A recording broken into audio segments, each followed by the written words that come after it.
Good evening from the garden and welcome to another harvest video.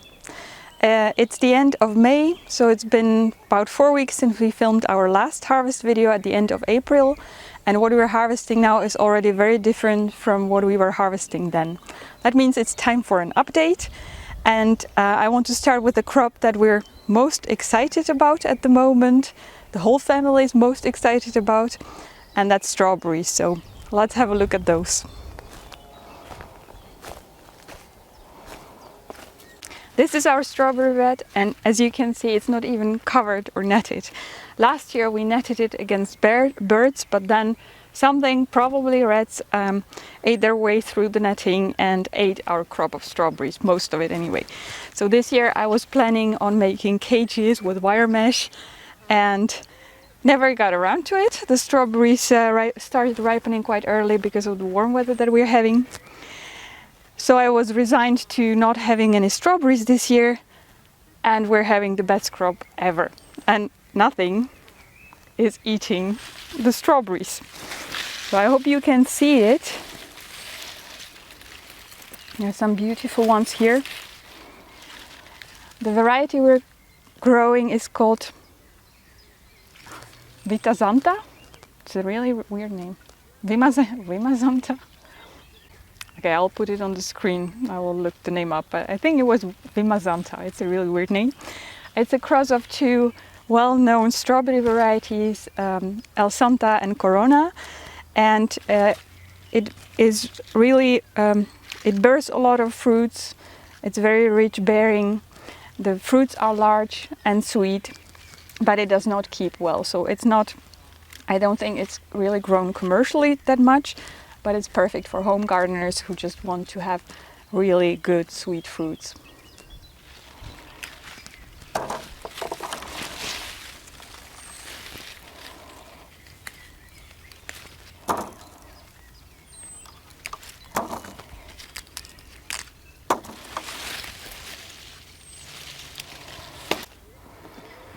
So my box is full, but there are still so many more. I will have to come back and pick the rest. But these are not even the only strawberries we have in the garden. We also have wild strawberries. So let's have a look at those.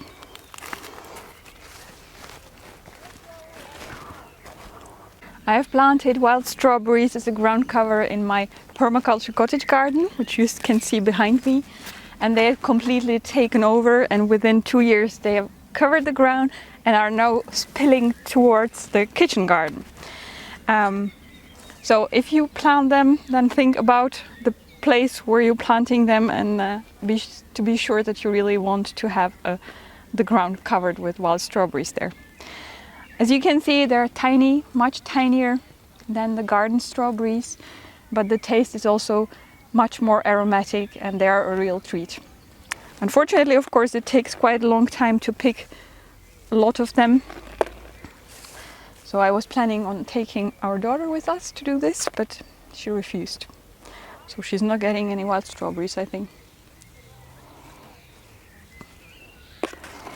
My cottage garden is a combination of herbs and flowers, some for cutting, some for the bees, and there are other fruit varieties as well.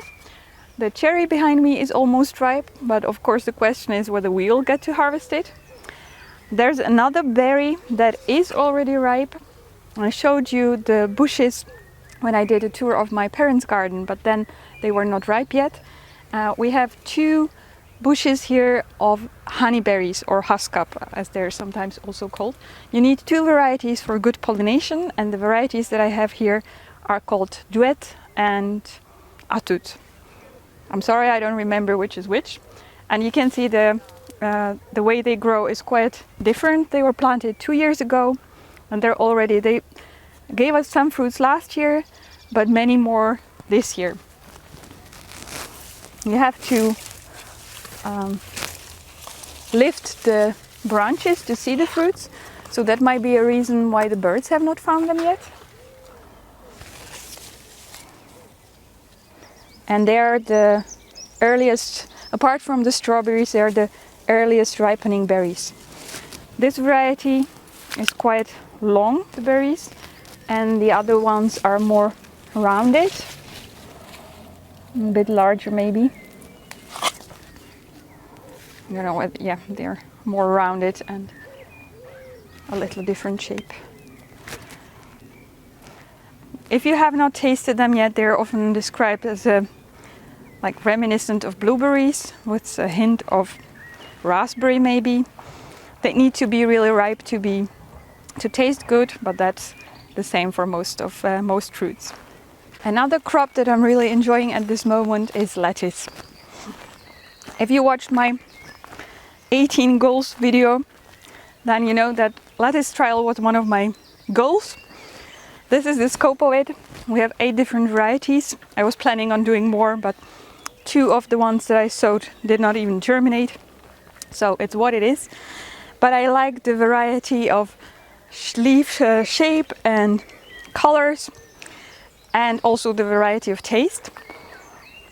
But so far the most interesting result of the trial is what varieties are most popular with rabbits. Because unfortunately our rabbit-proof fence turned out not to be quite completely rabbit-proof. And I don't know whether you can see it. It turns out that rabbits really prefer green varieties of lettuce and do not care for red and purple, and not even this one, which is called Australian yellow, is a bit paler. So the lettuces that they like the most are Claremont and Amish deer tongue. We're trying to find the holes in the fence and mend them, and in the meantime we're enjoying the lettuce varieties that the rabbits leave for us. I harvest them by picking the outer leaves, like this. And you can see these plants were picked 2 days ago, so you can really harvest them. With this weather they regrow really fast, and we can harvest them many times repeatedly. And also the picking prevents the plant from bolting, so it actually prolongs the lifespan of the lettuce plants. I'm leaving a few of them unharvested so that we can also evaluate what they taste like when they form a closed head. So this is the variety that we're harvesting, and we're eating lettuce every day now. Another crop that we started harvesting this week are sugar snap peas. They're the only kind of peas that I grow anymore, because potting peas takes too much time. And everybody likes sugar snap peas. We have 3 different varieties this year. The purple one is called Magnolia. The yellow one is Apple Creek. And this one is an old variety called Amish. This one seems to be the most productive, the last one. Magnolia is probably the prettiest, but also the least productive one. And you can also see there's quite a difference in the growth, but the Magnolia plants only start bearing fruits from, I don't know, about a meter high.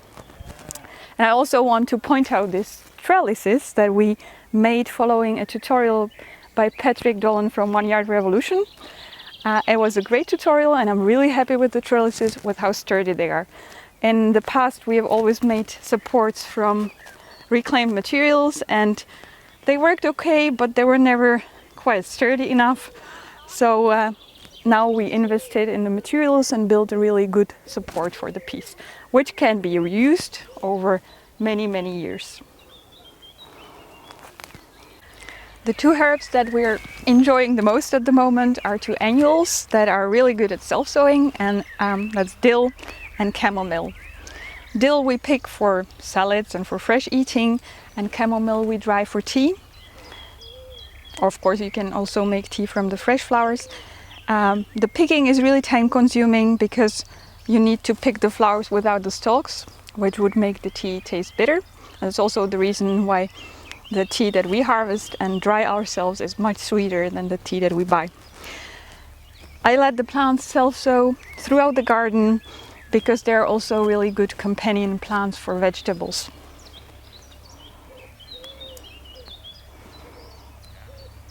The last thing I always do is pick a little bouquet, usually from the plants from my cottage garden. There are lots of flowers that you can pick for the vase here, like these peonies, but these are too far gone. There are others that are just beginning to flower, like this Heliopsis, so I'll just have a look around and see what looks good and what's good for picking.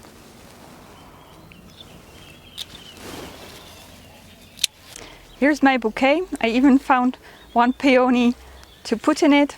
As you can see, it's really colorful, and the flowers are quite far open, most of them, so that means it won't last very long in the vase, but that's not a problem because I can pick new flowers the next time we're here. I hope you enjoyed this harvest video. Please give it a thumbs up if you did, and we'll be back next month with a new edition. Happy gardening!